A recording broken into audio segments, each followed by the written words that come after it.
Dice Gálatas capítulo 1, versículo 11, dice, mas os hago saber, hermanos, que el evangelio anunciado por mí no es según hombre, pues yo ni lo recibí ni lo aprendí de hombre alguno, sino por revelación de Jesucristo. Porque ya habéis oído acerca de mi conducta en otro tiempo en el judaísmo, que perseguía sobremanera a la iglesia de Dios y la asolaba. Y en el judaísmo aventajaba a muchos de mis contemporáneos en mi nación, siendo mucho más celosos de las tradiciones de mis padres. Así estaba el apóstol Pablo escribiendo a los Gálatas de cómo él, como judío, había querido ser el número uno, aventajaba a mis contemporáneos y sobre todas las cosas quería defender el judaísmo como la religión verdadera. Y ahí lo dejamos la semana pasada y hoy nos toca el versículo 15 al 17, ¿no? Pero cuando agradó a Dios, que me apartó desde el vientre de mi madre y me llamó por su gracia a revelar a su Hijo en mí, para que lo predicase entre los gentiles, no consulté enseguida con carne y sangre, ni subí a Jerusalén a los que eran apóstoles antes que yo, sino que fui a Arabia y volví de nuevo a Damasco. Vamos a orar al Señor. Padre Santo, te ponemos este tiempo en tus manos para que tú, Espíritu Santo, ayudes a la comprensión de tu palabra y a la aplicación de tu palabra también a nuestra vida en el día de hoy. Que este ejemplo y esta carta de Pablo también sea una carta, oh Señor, de edificación para nosotros.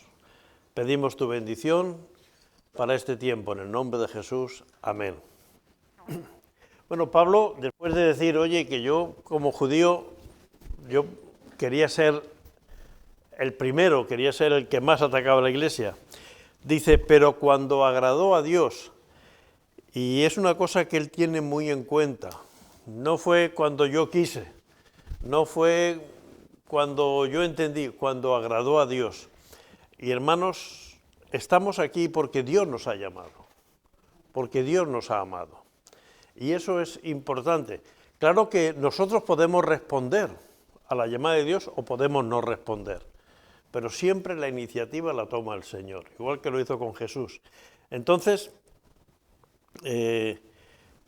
Pablo dice, el Señor ya desde el vientre de mi madre ya me tenía apartado, es decir, Dios me lo ha dado todo. Y claro, cuando Pablo estaba buscando la muerte de los cristianos, de los que creían en Jesús, no se llamaban cristianos todavía, la muerte de los cristianos, él creía que estaba cumpliendo la voluntad de Dios. A veces podemos estar cumpliendo la voluntad, creyendo que estamos cumpliendo la voluntad de Dios y hacemos algo totalmente contrario, ¿no? Pero es verdad que ese tiempo de Pablo aprendiendo la Escritura, preparándose en el conocimiento del Señor, fue lo que luego lo llevó a ser el más grande evangelista del libro de Hechos, ¿no? Del primero de la Iglesia. Pero él dice, Dios me lo ha dado todo. Y es importante el reconocimiento de eso. Él no dice, gracias a que tuve un buen maestro, no, Dios ha guiado mi vida desde el principio. Y cuando miramos atrás nuestra vida, seguramente nos damos cuenta, hay momentos que yo creía que Dios no estaba conmigo, pero ahora me doy cuenta que sí estuvo conmigo. Y quizás para mi humildad, para que yo no creciera en soberbia, como dice Pablo, pero sin embargo Dios estaba ahí. Y fijaros que lo que dice que hizo Dios fue revelar a su Hijo en mí para que yo le predicase a los gentiles. Revelar es una palabra que hoy en día no se usa. Los que tenemos unos cuantos años entendemos muy bien esta palabra. El siglo pasado, por lo tanto los que habéis nacido este siglo no lo sabéis, las fotos se hacían con un carrete. Se hacían fotos, no se veían, y entonces tenías que llevarla a una empresa, a una casa de fotos y decir, ¿me quieres revelar estas fotos? Las fotos estaban en lo que se llama el negativo, ¿no? A veces la semana que viene me acuerdo traeré un negativo porque en todas las casas tenemos ahí que no sirven para nada, pero siempre guardamos cosas que no sirven para nada. Entonces, el fotógrafo pues te hacía y te imprimía las fotos. Ahora ya podías ver las fotos, porque no se podían ver las fotos. Hoy día, ¿qué hacemos? Hacemos una foto, no ha quedado bien, ¡bum!, la borramos y tiramos otra, tiramos 5, ¿no? Pero entonces no se podía hacer, teníamos un carrete de 12 fotos, de 24, de 36, y cuando acababa 36 ya no podías hacer más. Entonces, y luego tenías que pagar un dinero. Entonces, revelar es sacar a la luz, ¿no? Entonces, es lo que se hacía con las fotos. Estaban ahí, en un carrete que nadie las veía, y tú no sabías si habías enfocado bien, si habías enfocado mal, si había salido con los ojos cerrados, abiertos, hasta que no se revelaba. Revelar es sacar a la luz. Entonces, cuando se reveló Cristo en mi vida, para que yo le predicase entre los gentiles, ¿no? Para predicar entre los gentiles. Para predicar entre los gentiles, no lo de la ley, sino la justicia y la gracia de Dios, ¿no? Y dice, no consulté enseguida con carne ni sangre, ¿verdad? Después de ser bautizado por Ananías, y Pablo oró, o Ananías oró por él, entonces él se dirige 3 años de preparación para su ministerio. Y es muy importante la preparación en el ministerio. Es decir, está muy bien que queramos hacer cosas. A veces pensamos, bueno, para enseñar a los niños con que sepa manejar el material, no. O para ser ujier con que sea simpático, no. O para cantar alabanzas si tengo buena voz, no. O para predicar si soy capaz de... No, para cualquier cosa es necesario estar preparados en el Señor. Y Pablo, que era un hombre muy preparado, necesitó 3 años para reenfocar su vida, para entender todo lo que era el Antiguo Testamento, y donde él pensaba que estaba hablando del Mesías glorioso, darse cuenta que estaba de el varón de dolores experimentado en quebranto, que dice Isaías, ¿no? Y cómo Malaquías dice, mirarán al que traspasaron, y cómo estaba hablando de Jesús en todas las cosas. Cuando agradó a Dios es una frase muy importante, y tenemos que saber, a veces tenemos mucha impaciencia, pero tenemos que esperar el tiempo de Dios en nuestras vidas. Yo a veces pienso, es normal que Jesús viviera 33 años en la tierra, 33 años, y solo tuviera apenas 3 años, algunos dicen que incluso un poco menos, de ministerio público. Nos parecería a nosotros, como seres humanos, no, que mejor que ya con 18, con 20 años se ponga ya a predicar y que pueda enseñar a muchos. La verdad es que el Evangelio sigue existiendo 2000 años después, con lo cual quiere decir que el plan de Dios era el correcto, pero Dios esperó su momento. Y solamente a los 12 años fue cuando le dijo a sus padres, en los negocios de mi padre me es necesario estar, pero se volvió con sus padres. Siguió trabajando, siguió ahí un poco en la sombra. A veces nos gustaría hacer muchas cosas y que la gente hiciera. Que María Jimena haga lo otro, que Eduardo tal, o otros decir, bueno, es que el pastor, yo quiero. Si estamos preparados, Dios tiene tiempo para nosotros. Dios tendrá su tiempo para nosotros. ¿Por qué Dios no llamó a Pablo antes y se hubiera evitado estar en la muerte de Esteban y de otros? Pues no lo sé. Dios tiene su tiempo, pero cuando agradó a Dios. Y dice que no necesitó ir a Jerusalén, precisamente porque él tenía el conocimiento de la palabra de Dios. Pidió a Dios la revelación correcta y no la que enseñaban los hombres. Dice Proverbios 3:5, fíate del Señor de todo tu corazón y no te apoyes en tu propia prudencia. Y yo puedo decir que llevo toda mi vida en la iglesia. Y es verdad, porque yo desde que tengo razón, a los 7 años me puso mi abuelo una Biblia en la mano y para que pudiera leerla, y desde entonces siempre he tenido. Pero si yo dejo de fiarme, y yo me pongo la confianza en lo que yo sé, en mi experiencia únicamente, y no confío en la dirección del Espíritu Santo, hermanos, la voy a fallar, me voy a equivocar. Y así nos va a ocurrir a todos nosotros. Por eso él no dijo, puedo ponerme a hacer todas las cosas, porque soy un rabino de Israel, sino tengo que ser enseñado por el Señor. Y ahí es donde vamos a aprender, ¿no? Y dice el versículo 17, no consulté enseguida con carne y sangre, ni subí a Jerusalén a lo que eran apóstoles, sino que fui a Arabia. Es decir, no hablé con los hombres, hablé con el Señor. Y es muy importante que aprendamos a hablar con el Señor. Hechos 9:20 dice que enseguida predicaba a Cristo en la sinagoga diciendo que era el Hijo de Dios. Eso fue en Damasco, porque él tenía ese llamamiento, ¿no? Tenía ese llamamiento y esa comprensión de que el que le había salido al encuentro era Jesús. Si Jesús, como decía Pablo, no era el Hijo de Dios, Jesús estaba muerto. Pero si Jesús estaba resucitado, es que era el Hijo de Dios. Por lo tanto, es lo único que puedo decir en su primer mensaje, diciendo que este era el Hijo de Dios. ¿Por qué? Porque se le había aparecido. Y los judíos sabían que no podía aparecer un muerto, solo podían aparecer los vivos. Estaba prohibido delante del Señor pues, el culto espiritista. Y desde Damasco se fue a Arabia sin ver ni hablar con ninguno de los apóstoles. No quiso tener contacto con ellos. La razón era, yo creo que guiado por el Espíritu Santo, porque Pablo podía enseñarles Antiguo Testamento a los apóstoles. Él sabía mucho del Antiguo Testamento, pero él no sabía nada de Jesús. Y entonces él quiso caminar el camino de entender la palabra de Dios en el Antiguo Testamento para poder hablar de Jesucristo. Y no basarse en la experiencia de Pedro, de Juan o de cualquiera de los apóstoles.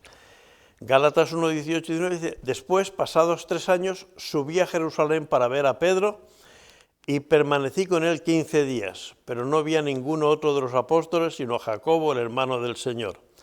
Es decir, 3 años que está retirado, Pablo no ha empezado a predicar, Pablo no ha empezado ningún viaje, está retirado en Arabia. Hoy en día diríamos se ha ido a un convento, se ha ido a una reflexión. No estaba en un convento, estaba seguramente en un lugar de reposo.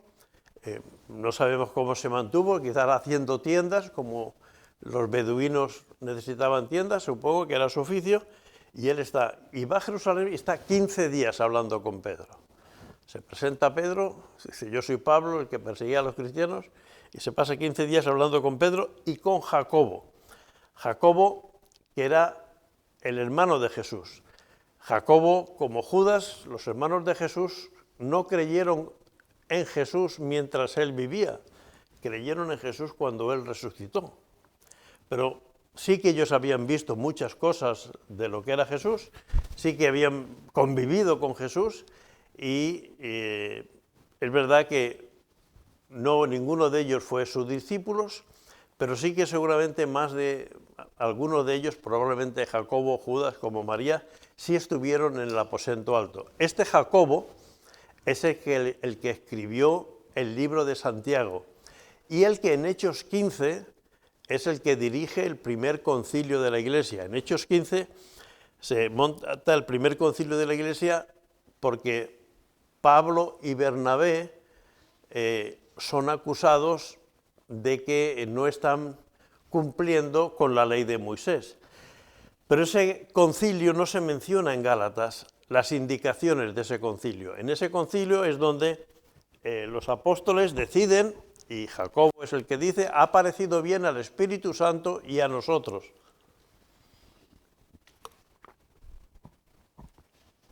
Lo cual es un ejemplo de cómo Dios actúa con su pueblo.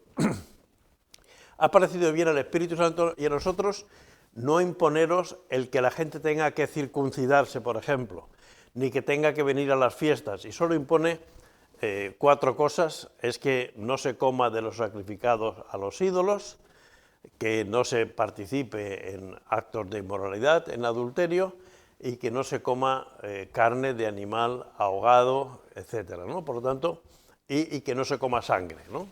Y que no se coma sangre. Pero de todas las demás cosas de la ley dice que están liberados. Seguramente eso ocurrió después de que Pablo escribiera la epístola a los Gálatas, pero como consecuencia de es cuando Pablo y Bernabé van a decir a los apóstoles que por qué tienen que circuncidar a la gente, que por qué tienen que cumplir con todos los ritos de la ley de Génesis, de Éxodo, ¿no? Y Pablo le cuenta esto a los Gálatas, de cómo él habló con Pedro después de conocer y después de estudiar durante 3 años todo el Antiguo Testamento. Versículo 20. En esto que os escribo, he aquí delante de Dios que no miento. Después fui a las regiones de Siria y de Cilicia, y no era conocido de vista las iglesias de Judeo que eran en Cristo, solamente oí en decir, aquel que en otro tiempo nos perseguía, ahora predica la fe que en otro tiempo asolaba y glorificaban a Dios en mí. Dice, después de esto fui a una región del norte, Siria, todavía hoy en día está encima de Israel, ¿no? Encima de Israel está el Líbano y Siria, ¿no? Fueron a esas ciudades y explicando, yo era el que perseguía a la iglesia, pero ahora estoy aquí. Entonces, nuestra conversión tiene que tener unas pruebas, es decir, no vale que diga, no, yo he aceptado a Jesús como mi Salvador, yo creo que Cristo es mi Salvador. Bueno, eso tiene que tener una evidencia primeramente espiritual, primeramente interna, pero también en lo externo. Por ejemplo, su conversión fue delante de Dios, su llamamiento fue directamente de Dios, es decir, a él no le predicó nadie, a él no le llamó al Evangelio nadie, su mensaje estaba centrado en la gracia de Dios y siempre dirigido por Dios y siempre obedeciendo a Dios. La aprobación del mensaje sí que pidió la aprobación de los apóstoles, eso es lo que vemos en Hechos 15, y las iglesias glorificaban a Dios en mí. Es decir, cuando la gente puede glorificar a Dios en nosotros, puede decir que transmitimos la paz de Dios, transmitimos el amor de Dios, transmitimos la gracia de Dios, es que estamos en el buen camino. Si lo que transmitimos es tensión, es discusión, es enfado, es mal humor, algo está fallando, porque Pablo aquí nos enseña, glorificaban a Dios en mí. No me glorificaban, oh Pablo, qué maravilla, no, gloria a Dios, que ha cambiado a Pablo, que ha transformado a Pablo, que lo ha hecho un hombre sensible al Evangelio, ¿no? Y entonces empezamos el capítulo 2. Dice, después, pasados 14 años, es decir, Pablo estuvo 3 años en Arabia y 14 años después volvió a subir a Jerusalén. En 14 años él estuvo predicando el Evangelio, haciendo su primer viaje misionero. Primero estuvo un tiempo en Antioquía y en esas cosas, pero nos habla un tiempo. Aquí han pasado 17 años, es decir, no ha pasado 15 días, sino 14 años. Subió otra vez a Jerusalén con Bernabé, llevando también conmigo a Tito. Pero subí según una revelación y para no correr o haber corrido en vano, porque expuse en privado a los que tenían cierta reputación el evangelio que predico entre los gentiles. Es decir, cuando dice a los que tenían cierta reputación, claro, como por ejemplo Jacobo no era de los apóstoles, de los discípulos de Jesús, pero aunque sí eran apóstoles, él dice que hay, aparte de los apóstoles, hay otra gente que tiene reputación. Es decir, 3 años después y 14 años después. Eso nos situaría más o menos en el año 51, que es cuando se celebraría el concilio de Jerusalén, que habla Hechos 15. Podemos ver la tradición de la Iglesia Católica y cómo se aferran a sus vírgenes o sus santos para entender cómo los judíos se aferraban a la ley. Es decir, vemos que hoy estamos celebrando aquí en Mallorca el ¿qué? San Sebastián. ¿Por qué? Pues porque dicen que un día en el siglo creo que es el 13 o 14, había una peste en toda Europa y alguien sacó una imagen de San Sebastián y la peste se paró, ¿no? Y entonces, pues San Sebastián será el patrono de Palma. Y hay una virgen también, la Virgen de la Salud, que es la patrona de Palma, ¿no? Pero se celebra más San Sebastián. Es decir, son puras tradiciones. La gente que va a los foguerones o que hoy hubiera ido a los conciertos o a las diadas, la mayoría ni saben esta historia, ni les preocupa, pero la Iglesia está aferrada a las tradiciones y hoy se han hecho misas en todas las iglesias recordando a San Sebastián, ¿no? Como si San Sebastián debiera recibir alguna gloria. Pablo dice que glorificaban a Dios, pero sin embargo la Iglesia Católica está glorificando. Escuché esta semana que el Papa está a punto o ha beatificado a un cura canario, me parece que es canario, ¿no? Es decir, que no paran de cometer cosas de ese tipo, que están nombrando intercesores entre Dios y la tierra cuando solo hay un Dios y solo hay un mediador, ¿no? Entonces, eso es terrible, que la Iglesia siga aferrada a eso. Bueno, pues los judíos era lo mismo. Había venido Jesús, muchos habían escuchado el mensaje, pero ellos seguían aferrados a su enseñanza y a su doctrina y seguían esperando al Mesías. Hoy en día, cuando leen pasajes de Isaías que claramente está reflejada la vida de Jesús, los rabinos dicen, no lo entendemos. O cuando les explican la profecía de las 70 semanas de Daniel, los judíos son muy metódicos en los cálculos y dicen, esto o se tiene que haber cumplido ya o aquí hay una falsedad. No, no hay ninguna falsedad. Entonces, ¿se ha cumplido ya? No creemos que se ha cumplido, pero no lo entendemos.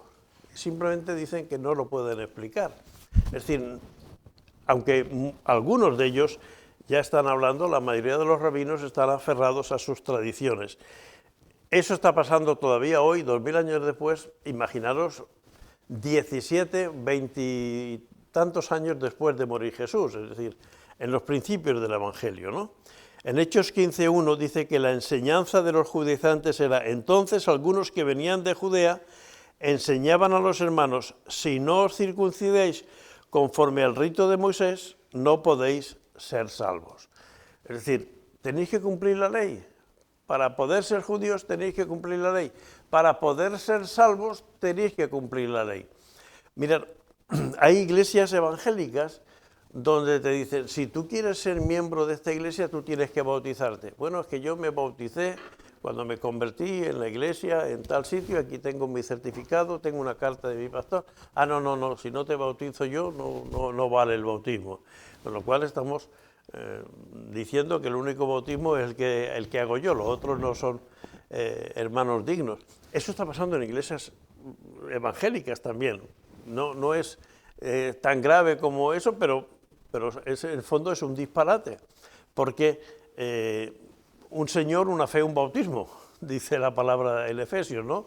Por lo tanto, el bautismo, si es sincero, si es delante de Dios, pues no hay por qué estar repitiendo, porque es lo que los judíos hacían. Se iban a bautizar con Juan el Bautista y decían, ¿y por qué te bautizas? Y dice, por si acaso esto es del Señor. Y Juan el Bautista decía, generación de víboras, porque hacer las cosas simplemente por miedo o por cualquier otra cosa no es ningún provecho para el Señor, ¿no? Entonces, dice que Pablo predica a los líderes de la iglesia porque busca la unidad. Como los padres tienen que buscar la unidad. Imaginaros, yo tengo 3 hijas, imaginaros que 2 se ponen en contra de una de ellas, ¿no? Pues bueno, seguramente porque una ha hecho algo que no le ha gustado a las otras 2 o no ha contado con ellas. ¿Cuál es la labor de los padres? ¿Ponerse el padre a favor de unas y la madre a favor de otras o tratar de unirlas a todas? Tratar de unir.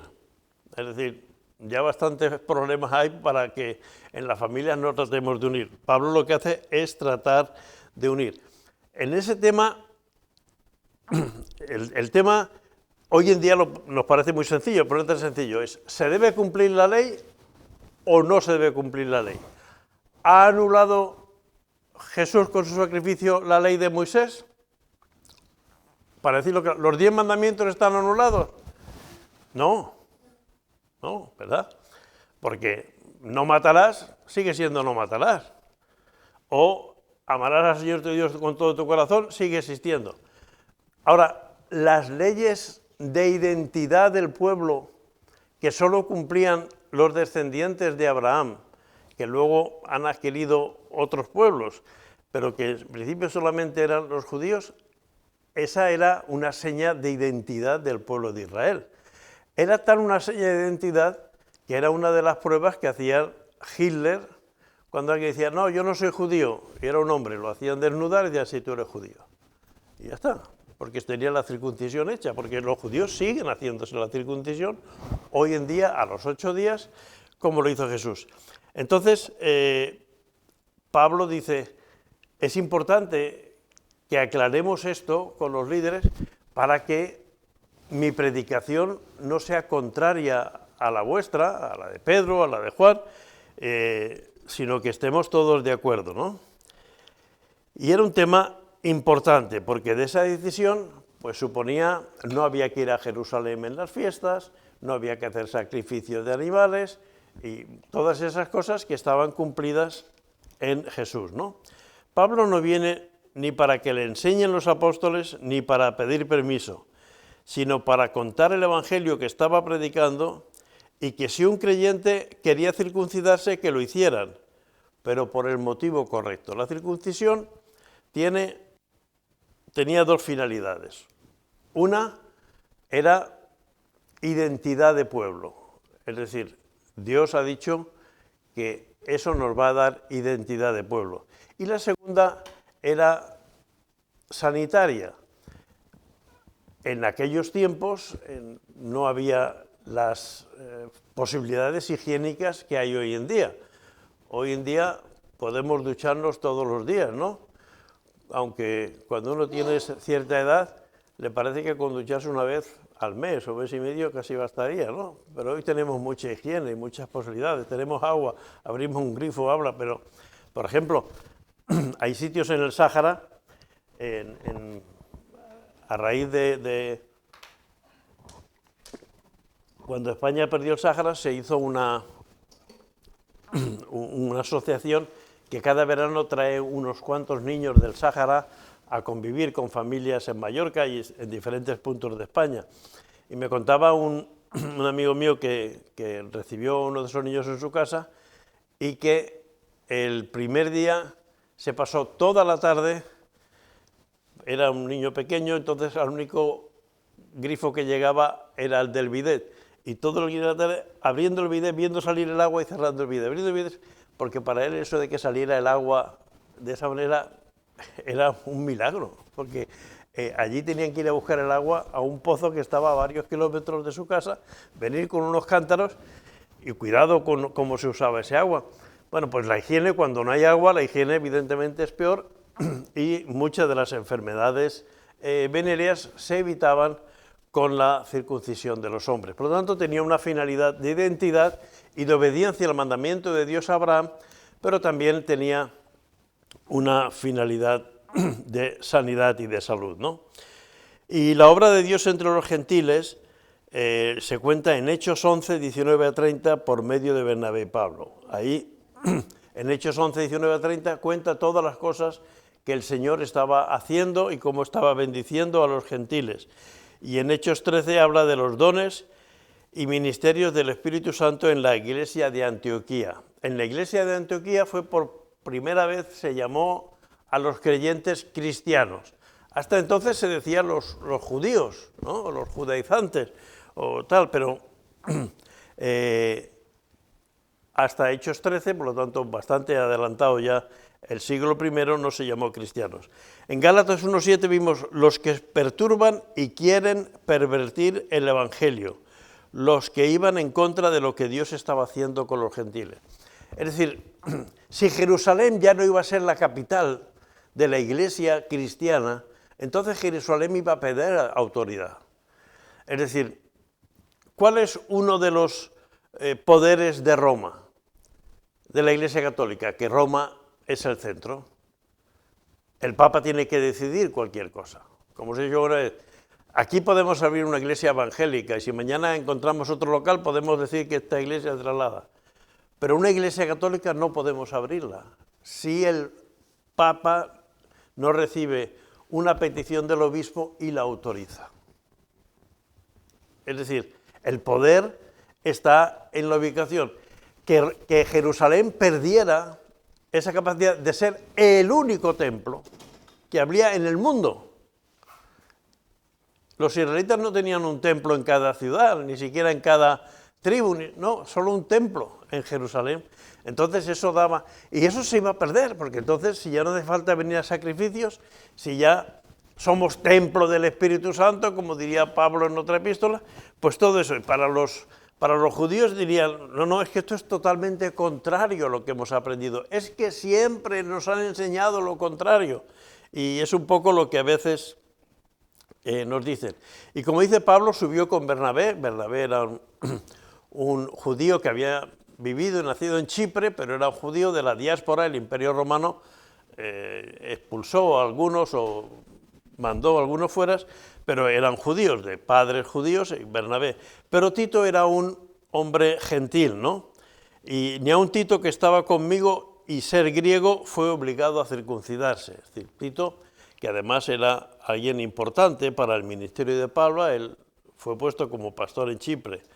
Pablo no negaba la circuncisión, sino que fuera un requisito para ser salvo. Y él pone el ejemplo de que Abraham, la fe fue antes que la circuncisión. Abraham se circuncidó cuando iba a nacer Isaac, pero Abraham ya tenía 100 años, pero Dios lo llamó con 75 años. Dios llamó a Abraham con 75 años, le dijo, sal de tu tierra, tu parentela, y haré de ti una nación fuerte y bendeciré a las naciones, en ti serán benditas todas las naciones de la tierra. Entonces, Pablo dice, la circuncisión vino después de haber creído a Abraham, y lo explica en Romanos 4:11.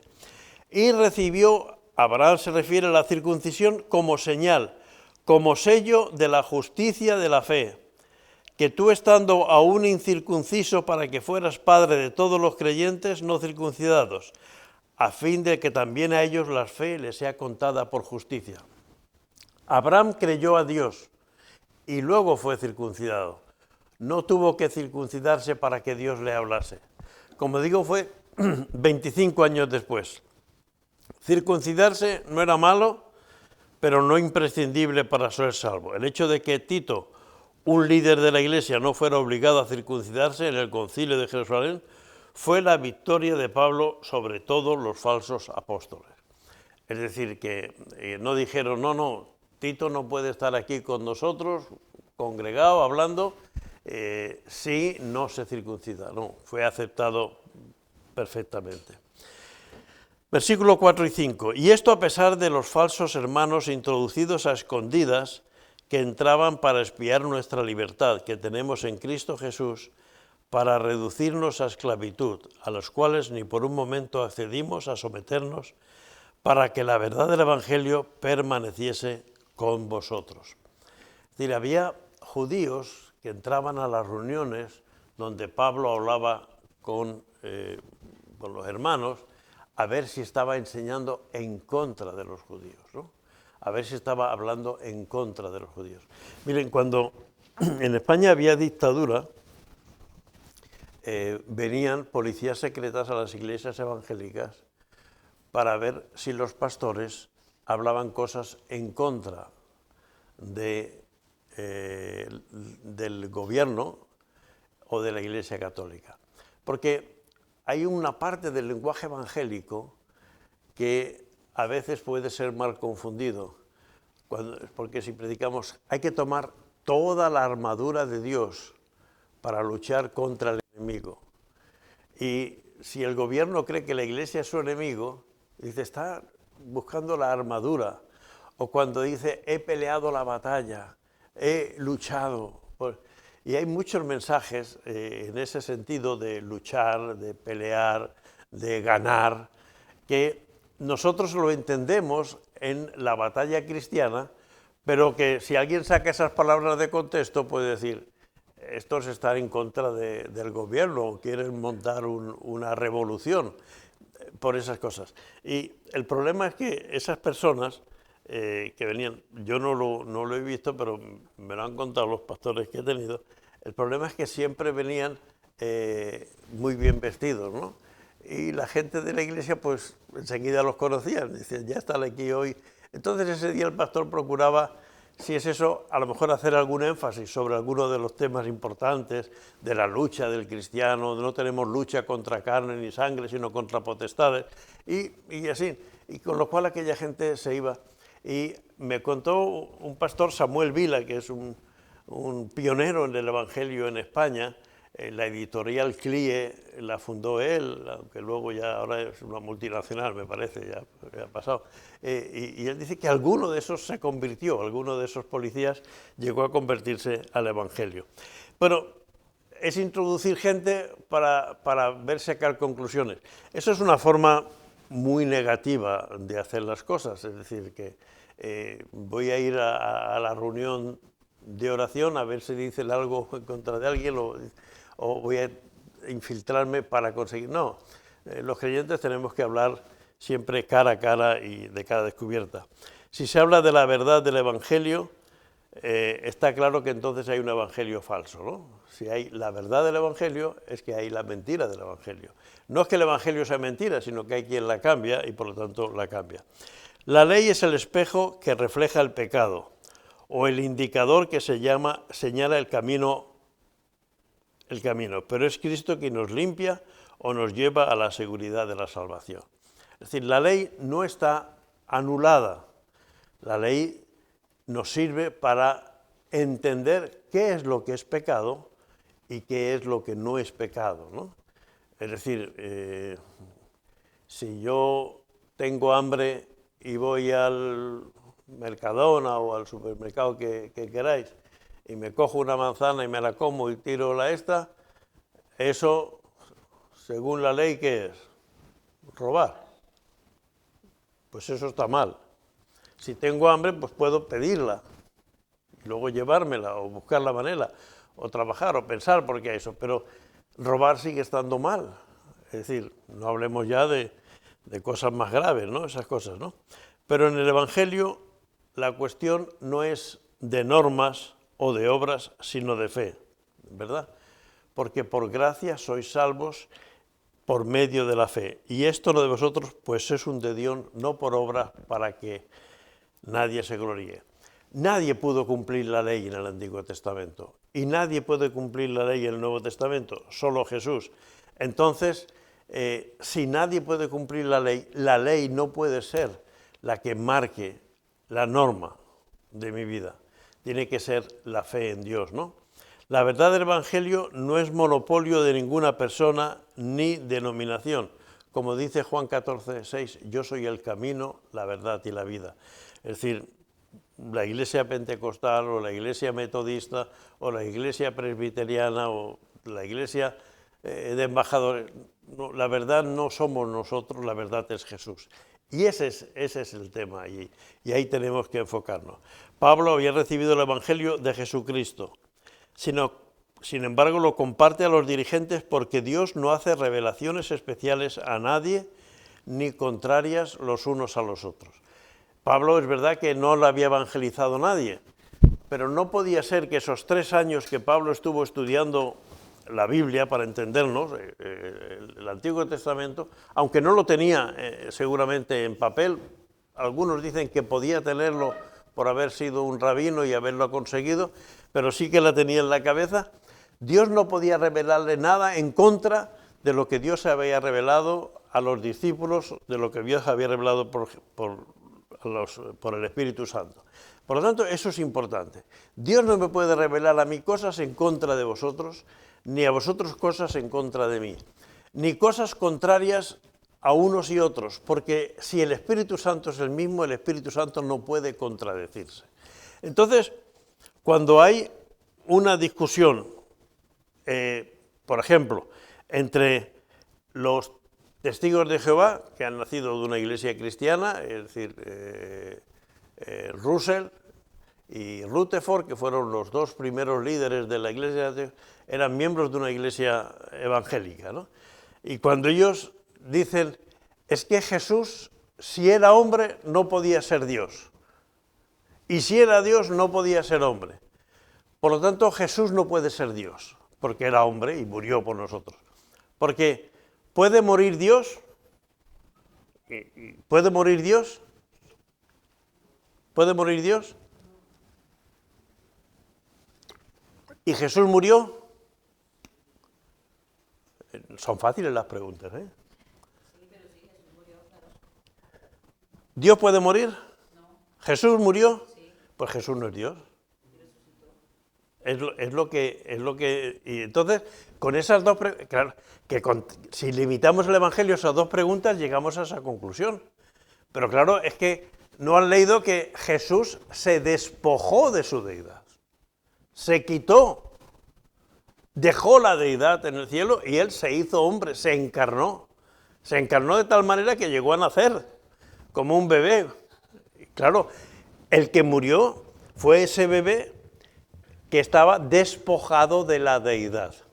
Porque si Jesús hubiera seguido siendo Dios, no hubiera podido morir. Por eso Jesús dice, Dios mío, ¿por qué me has desamparado? Porque cuando Jesús cargó el pecado, Dios ya no podía estar ahí. Pero de ahí nació. Entonces, si a esos hombres le hubieran rebatido otro buen creyente y le hubiera hecho entender, mira, no puede ser que Dios nos esté revelando cosas, antes de formar otra iglesia, vamos a arrodillarnos, vamos a orar y vamos a buscar, pero no. La gente busca protagonismo, la gente busca liderazgo y así surgieron los testigos de Jehová, así han surgido los adventistas y así han surgido muchas ideologías dentro del Evangelio, por no habernos puesto de acuerdo y no haber entendido que el camino es Jesús, el camino no es mi revelación y que mi revelación no puede estar en contra de la revelación de nadie. La ley es buena, nos enseña que debemos amar a Dios y a nuestro prójimo, que debo vivir en santidad delante de Dios. Pero quien me dice cómo ser libre del pecado, la muerte y el infierno es el Evangelio que me enseña lo que Jesús ha hecho por mí. Siempre debe permanecer la verdad en nosotros del Evangelio. Es decir, la ley me enseña que yo no puedo matar a nadie. La ley me enseña que yo no puedo robar. La ley me enseña que yo no puedo adulterar. La ley me enseña que yo no puedo levantar falso testimonio. La ley me enseña estas cosas. Pero la ley me puede enseñar todas esas cosas, pero lo que me puede salvar es la fe en Jesús. Y esa es la gran diferencia. La ley podía guiarnos en la vida natural, pero no llevarnos a la vida espiritual, ¿no? Pero de los que tenían reputación de ser algo, lo que hayan sido en otro tiempo, nada me importa, Dios no hace nacimiento de personas, a mí, pues, los de reputación nada me comunicaron. Bueno, es como decir, he hablado con el consejo de la iglesia y no me han hablado, pero hay 3 hermanos que dicen que no están de acuerdo conmigo. Bueno, pues normalmente si una iglesia funciona bien, las personas maduras de la iglesia, los líderes de los ministerios, las personas de más edad y más, tienen que tener un peso en esas cosas. Y haremos bien en pedir consejo si esas personas están viviendo en orden. No por el hecho de llevar muchos años en la iglesia, uno ya es digno de recibir el reconocimiento de dar consejos a todo el mundo, si está viviendo en orden. Pero Pablo dice que si alguien no está de acuerdo, pues ¿qué le vamos a hacer? Ni siquiera Jesús consiguió poner de acuerdo a todo el mundo, ¿verdad? ¿Os acordáis del joven rico que dijo que no podía seguir a Jesús porque amaba más a sus riquezas? O de los 10 leprosos, uno volvió, los otros 9 no volvieron al Señor, ¿no? El tema de los que estaban contra Pablo era que los apóstoles habían estado 3 años con Jesús, habían visto todas sus obras y Pablo no conoció a Jesús en persona. Y los discípulos, hasta Hechos 15, no hablaron de temas tales como la ley y como la circuncisión. Pablo advierte que la reputación anterior de una persona no justifica que si dice algo contra la revelación de Dios esté justificado. Esta es la cuestión del inicio de muchas sectas. Es decir, dicen, Pablo, claro, como tú has perseguido tanto a los cristianos, ahora quieres hacer que el cristianismo sea algo totalmente distinto al judaísmo. El cristianismo no es algo distinto al judaísmo. El cristianismo es la culminación del judaísmo, porque el judaísmo termina con la venida de Cristo y cuando Jesús hace que en vez de predicar a un pueblo, predica al mundo, ¿no? Yo he venido a salvar al mundo. No he venido para ser el guía espiritual del pueblo de Israel, sino he venido para que todo aquel que en él cree no se pierda, sino tenga vida eterna. Y eso es algo que Pablo dice que tienen que entender. Dios no hace acepción de personas. Dios le reveló en Levítico 19:15 a Moisés, no harás injusticia en el juicio, ni favoreciendo al pobre, ni complaciendo al grande. Todos sabemos hoy en día que la justicia depende de tu cartera. Si tú tienes una cartera muy grande, tú pagas un abogado muy potente, seguramente la justicia contigo va a ser más benevolente que si eres un pobre desgraciado que has robado 3 gallinas en un corral, ¿no? Y eso lo estamos viendo diariamente, ¿no? ¿Por qué? Porque el que tiene un abogado busca recursos, y eso ya pasaba en Faraón, pasaba en Egipto, y Dios le dice a Moisés, aquí no habrá injusticia, sino que ni el pobre será tratado distinto del grande. Para Dios todos estamos en la misma situación. Dios usó a un creyente normal como Ananías para orar y bautizar a Pablo y no a un apóstol. Por supuesto que los apóstoles tienen autoridad y cada ministerio tiene su responsabilidad, pero nadie puede cambiar la verdad del Evangelio, que es la salvación, que la salvación es solo por la fe en Cristo Jesús.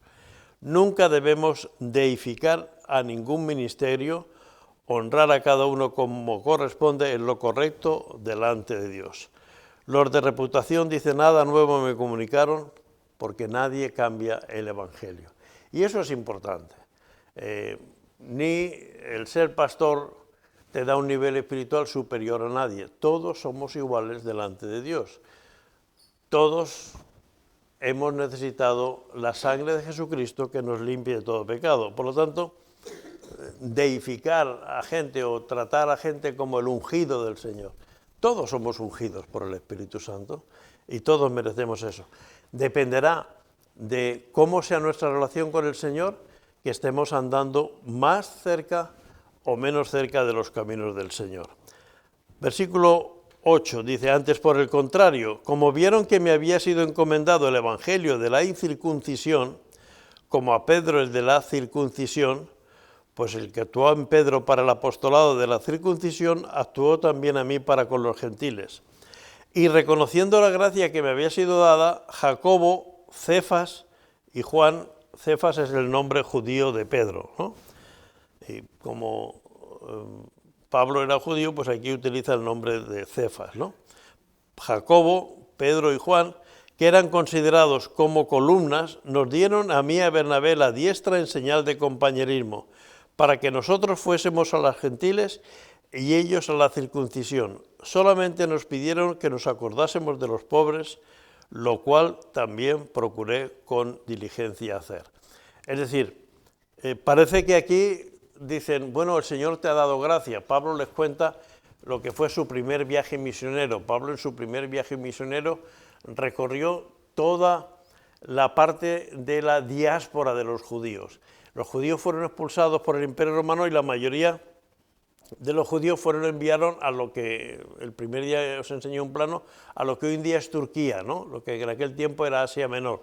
Esa es la zona de las iglesias de Iconio, Listra, Derbe, las iglesias de Tesalónica, de Éfeso, todas esas iglesias estaban ahí. En el segundo viaje misionero es cuando pasó a Filipos, a Macedonia, y entonces deciden que como el Señor le está dando gracia entre los gentiles, porque en la mayoría de esas iglesias, en las sinagogas, ellos siempre iban el sábado a la sinagoga y luego el domingo se reunían para seguir hablando del Evangelio. Y si en la sinagoga no les dejaban, que en la sinagoga Pablo, al ser judío, podía entrar y lo que hacía era coger el texto que tocaba ese día y él daba su interpretación a la luz de la vida de Jesús. Es decir, no su interpretación solo como hacían los judíos antes de la muerte de Jesús, sino también con eso. Entonces a veces lo expulsaron de las sinagogas y no le dejaron, entonces él predicaba, pues la Biblia nos cuenta en casa de Lidia, en diferentes casas, en casa de Filemón, que también era un hombre en otras casas, él predicaba en las casas o a veces iban a las orillas del río, como nos dicen en algunas partes en el libro de los Hechos, ¿no? Pero parece que acuerdan que los discípulos se van a ocupar más de los judíos, puesto que muchos de ellos todavía estaban en Jerusalén y en las zonas de alrededor, y él se iba con Bernabé a extender más entre los gentiles, ¿no? La unidad entre el ministerio de Pedro y de Pablo a dos pueblos, uno a los judíos y otro a los gentiles, es lo que nos habla este trabajo. Y eso es importante, que podemos tener diferentes ministerios. Por ejemplo,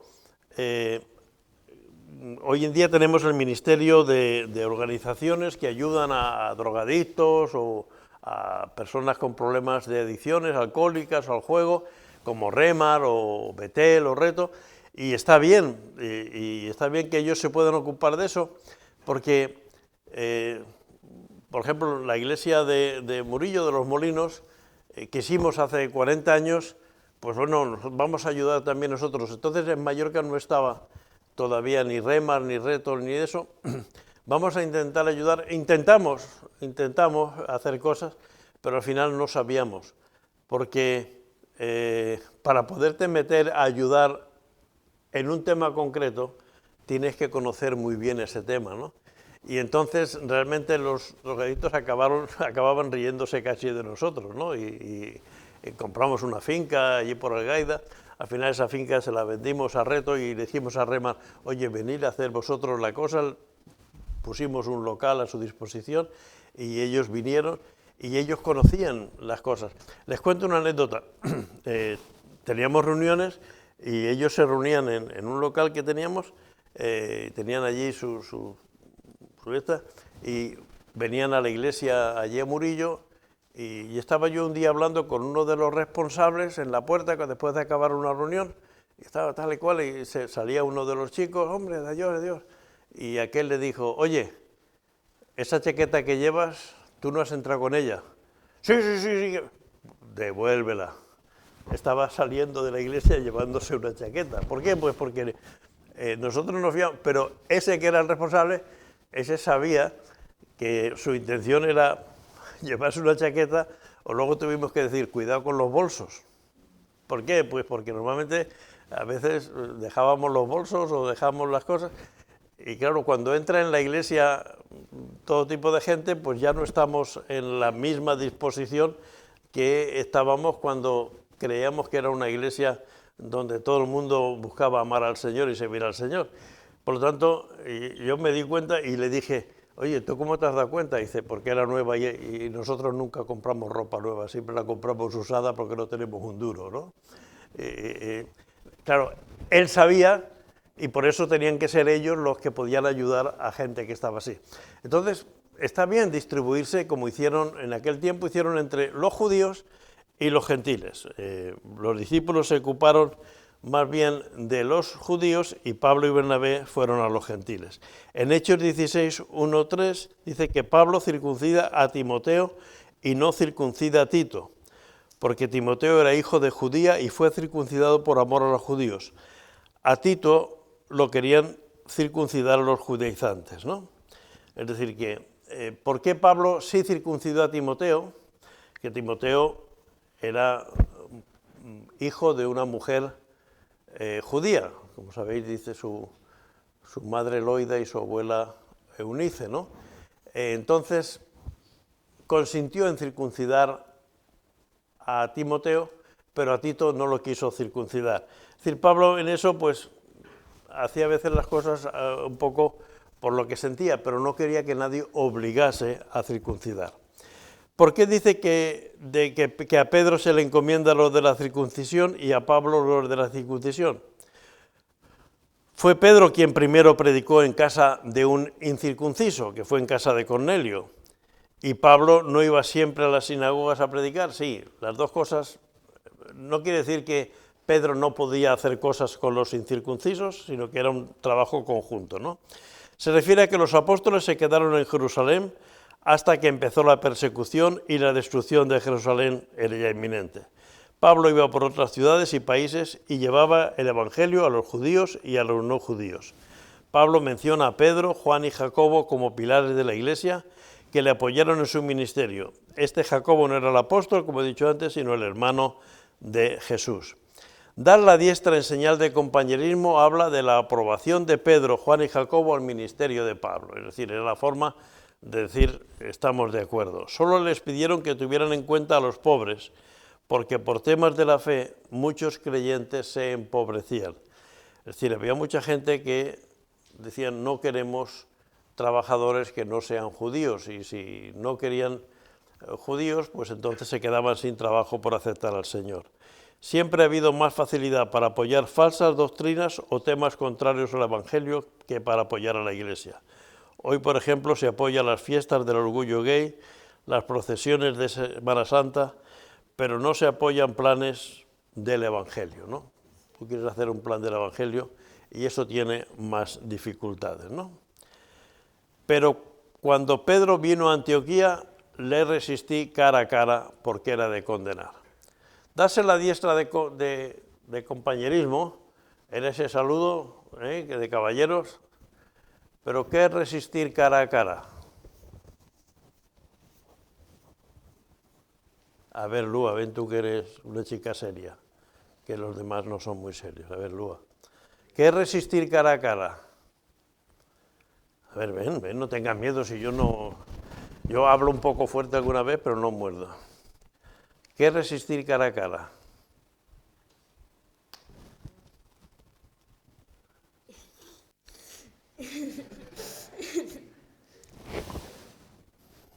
¿Te ha dicho alguna vez tu madre, esto es cara a cara?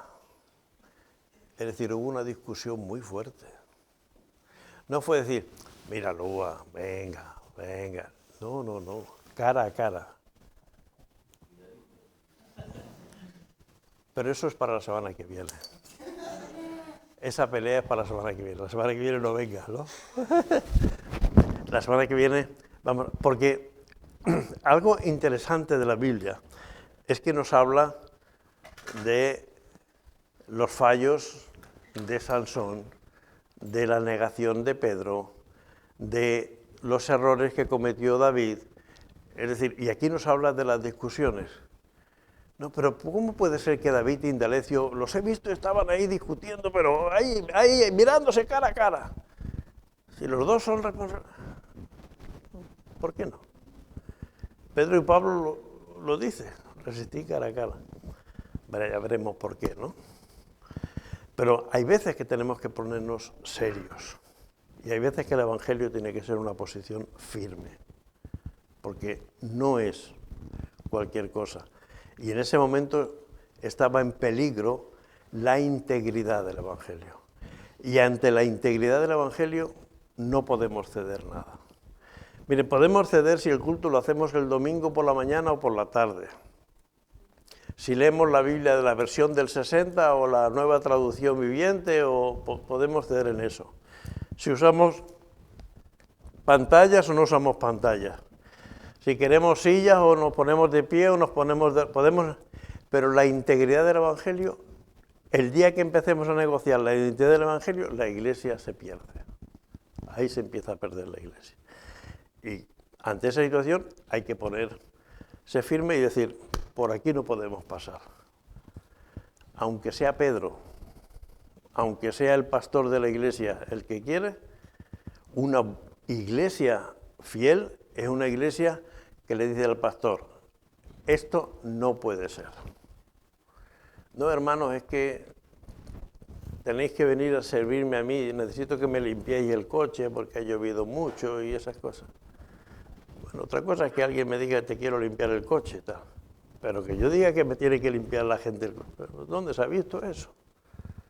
¿Dónde tengo yo siervos en la Biblia?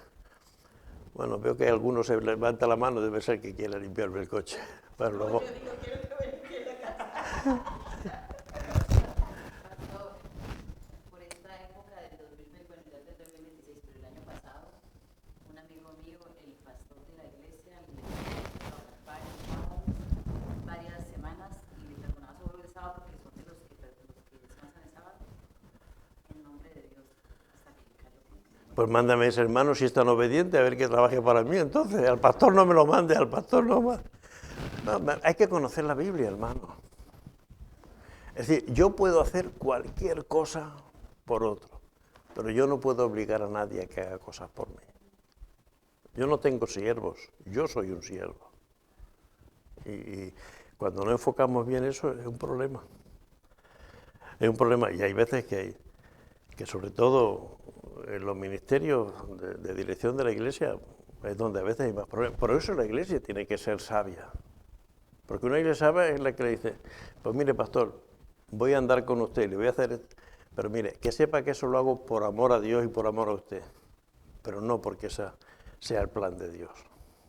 Y confronta al pastor con la palabra de Dios. Y por eso es muy importante que conozcamos la palabra del Señor, porque al fin y al cabo somos siervos los unos de los otros, no los unos a los otros, los unos de los otros. Y eso es equidistante en todas partes. ¿Alguna pregunta? ¿No? ¿Luego alguna pregunta? ¿Ya sabes lo que es cara a cara? No lo sabías antes cuando lo leías, ¿no? ¿Ves? Una imagen vale más que 1000 palabras. Gracias, Señor, por este buen tiempo y por tu palabra, Señor. Ayúdanos a crecer en el conocimiento y también en vivir, Señor, conforme a tu voluntad. Que realmente cada día estemos más cerca de ti y más alejados, oh Señor, de cualquier cosa de personalismos.